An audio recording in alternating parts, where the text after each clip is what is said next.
ஏழுமலையானின் அபிஷேகத்திற்கு எங்கிருந்து பொருட்கள் வருகிறது தெரியுமா?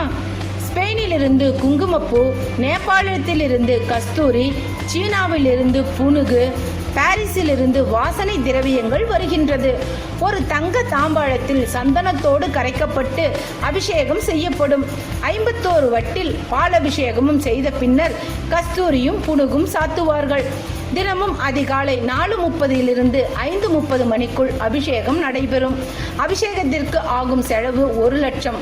பணம் செலுத்தியவர்கள் 3 ஆண்டுகள் வரை காத்திருக்க வேண்டும். பெருமாளுக்குரிய ரோஜா பூக்கள் ஐரோப்பாவில் உள்ள ஆம்ஸ்டர்டாமிலிருந்து விமானத்தில் கொண்டு வரப்படுகிறது. ஒரு ரோஜா பூவின் விலை 80 ரூபாய். பக்தர்களின் செலவிலேயே இந்த பூக்கள் வந்து சேர்கின்றன. சீனாவில் இருந்து கற்பூரம், அகில், சந்தனம், அம்பர், தக்கோலம், லவங்கம், குங்குமம், தமாளம், நிதியாசம்